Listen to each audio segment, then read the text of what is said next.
మనం సాధారణంగా ఏ గుడిలో అయినా దేవుడి విగ్రహాలను దర్శించుకుంటాము. అయితే ఈ ఊరిలో మాత్రం స్వామివారి పాదుకలు మాత్రమే దర్శనమిస్తాయి. అంతేకాదు ఆ గుడిలో దయ్యాలు, భూతాలను కూడా వదిలిస్తారట. ఇంతకీ ఆ ఆలయం ఎక్కడున్నది? అక్కడి విశేషాలేంటో మనం ఈ వీడియోలో పూర్తిగా తెలుసుకుందాము. వీడియో అయితే చాలా ఇంట్రెస్టింగ్ గా ఉండబోతుంది. చివరి వరకు చూడండి. అలాగే ఈ వీడియో నచ్చినట్లయితే ఖచ్చితంగా ఒక లైక్ మాత్రం చేయండి.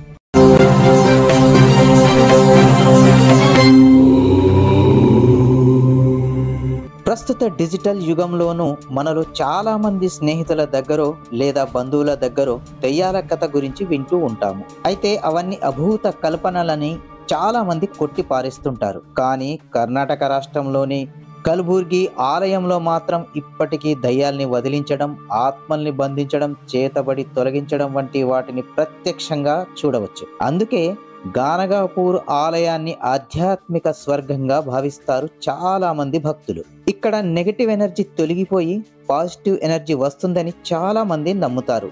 గానగాపూర్ అంటే అందరికి గుర్తొచ్చేది దత్తాత్రేయుని దేవాలయం. ఎందుకంటే ఈ క్షేత్రంలో పాదుకల రూపంలో భక్తుల కోరికలను తీర్చే స్వామి దత్తాత్రేయుడు. దత్తాత్రేయుని రెండో అవతారమైన నరసింహ సరస్వతి అవతారం 1378 సంవత్సరం పుష్య శుద్ధ విధియ నాడు జన్మించినట్లు పురాణాల ద్వారా తెలుస్తోంది. ఈ కారణ జన్ముడి తల్లిదండ్రులు మాధవ శర్మ, అంబా భవాని.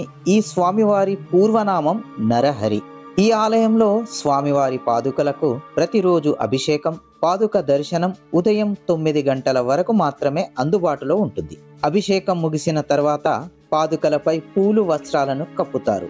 ఈ ఆలయ ప్రాంగణంలో మాత్రమే ప్రతి గురువారం రాత్రి పల్లకి ఉత్సవం నిర్వహిస్తారు. కర్ణాటక రాష్ట్రంలోని గుల్బర్గా జిల్లా కేంద్రానికి సుమారు 40 కిలోమీటర్ల దూరంలో శ్రీక్షేత్ర గానగాపూర్లో శ్రీక్షేత్రం ఉంది. ఈ స్వామివారు చెప్పిన సిద్ధాంతం ప్రకారం తల్లిదండ్రులే దైవమని, ప్రకృతే తన గురువు అని, అందులో 24 మూలకాలను, పశుపక్షాదులను గురువులుగా స్వీకరించి నిశ్చల తత్వంతో దేదీప్యమానంగా వెలిగిపోయేవారట.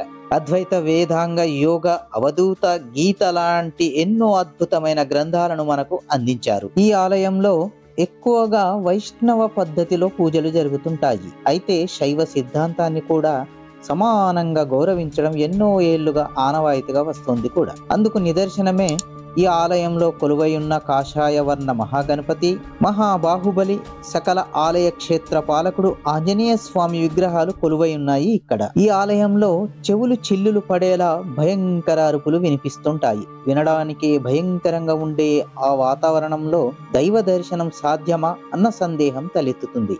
ఎందుకంటే ఇక్కడ కనిపించే 2 ఎత్తైన ఇనుప స్తంభాలు అంటే మెటల్ పోల్స్ ను ఎక్కి కొందరు వ్యక్తులు జుట్టు విరబూసుకొని ఆహాకారాలు చేస్తుంటారు. అప్పటి వరకు మన పక్కనే మామూలుగా ఉండేవారు గుడి లోపలికి వెళ్ళగానే ఒక్కసారిగా కేకలు పెడుతూ ఊగిపోతుంటారు. దీంతో చాలా మంది భయంగా స్వామివారిని దర్శనం చేసుకొని బయటికి వెళ్తుంటారు. కొందరు వ్యక్తులు ఇది చూసి మానసిక రుగ్మతలతో బాధపడేవారే ఇలా చేస్తారని, ఇక్కడ ఏ మాయా మంత్రాలు లేవని చెబుతారు. అయితే అదే సమయంలో మనకు మహాహారతి ధ్వనులు వినిపిస్తాయి. అప్పటి వరకు దయ్యాల మాదిరిగా అరుపులు, కేకలతో భయంకరంగా ఉండే అక్కడి వాతావరణం అంతా ఆ పవిత్రమైన సాంబ్రాణి పొగలతో ఒక్కసారిగా ప్రశాంతంగా మారిపోతుంది.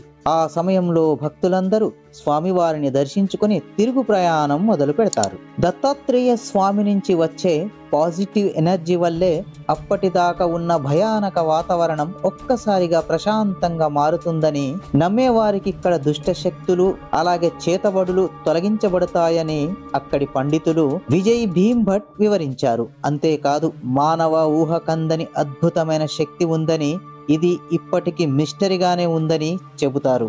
ఫ్రెండ్స్, ఈ వీడియో మీకు నచ్చినట్లయితే వీడియోను లైక్ చేయండి. అలాగే ఇలాంటి ఇంట్రెస్టింగ్ భక్తి వీడియోల కోసం ఛానల్ను ఇప్పుడే సబ్స్క్రైబ్ చేసి పక్కన ఉన్న బెల్ ఐకాన్ కూడా యాక్టివేట్ చేసుకోండి.